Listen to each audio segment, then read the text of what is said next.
På denne kolde januardag mødte vi manden bag Ken Egges præstationer, nemlig idrætspsykologen Olav.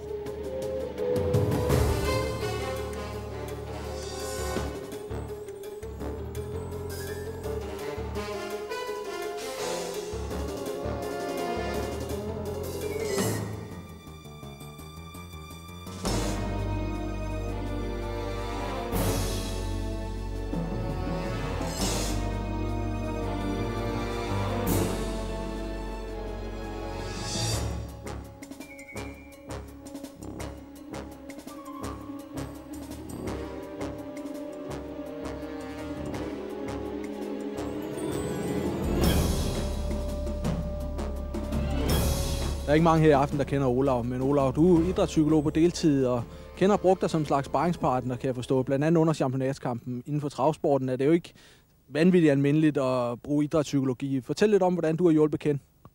Ja, men dengang Ken han kom til min konsultation for første gang, der havde en decideret taber, fuldstændig uden moral eller noget som helst, ikke? Og det vi sidder og fejrer her i aften, det er altså lagt mange sure timer i og hårdt arbejde. Kan du uddybe det lidt?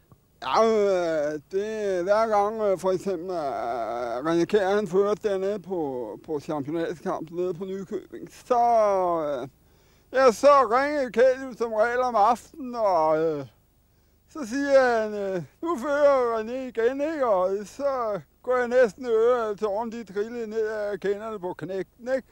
Men så er det virkelig, at jeg som fagmand skal ind og bruge min ekspertise.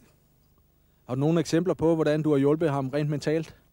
Ja, men det har jeg da. Altså, jeg kan nævne for eksempel til tider, så havde Ken det sådan med at ikke rigtig kunne prikke starterne i for eksempel snorestart, ikke?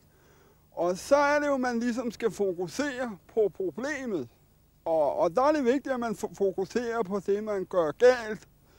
Og det er meget forskelligt, hvordan man behandler det. Det er forskelligt fra individ til individ, ikke? Men for Ken, der galt det ligesom om, at jeg sagde til ham, Ken, hør efter nu, Ken. Ikke? Når du nu kører kommandoen klar og til start, eller er det omvendt, til start og klar, så holder du op med at trække vejret i den periode. Og når du så siger kør, så lukker du øjnene. Og det hjælper. Og det træk, det jeg kender, altså vundet mange løb på. Mange løb. Nu snakker vi jo om snorestart. Havde han også problemer i autostart?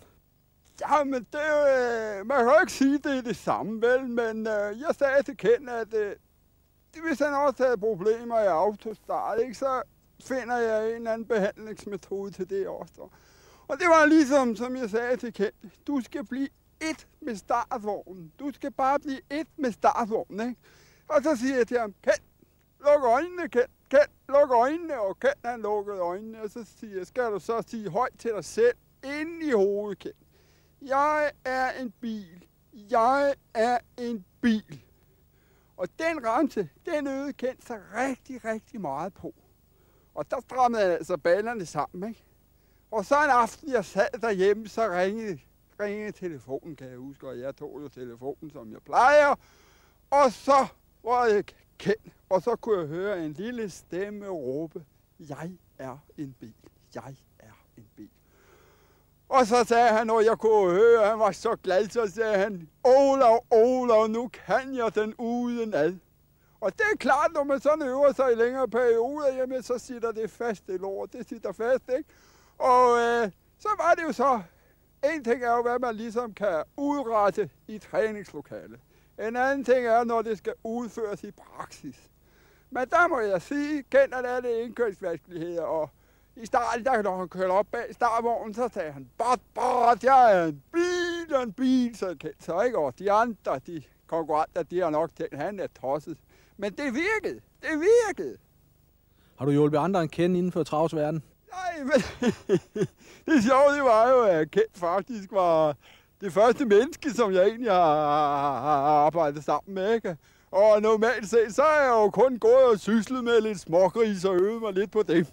Så det er jo rart at se, at man ligesom kan videreføre den praksis over på mennesker også. Og jeg er knæmest stolt af, hvad den knægt, han har bedrevet i år. Jeg synes, det er flot.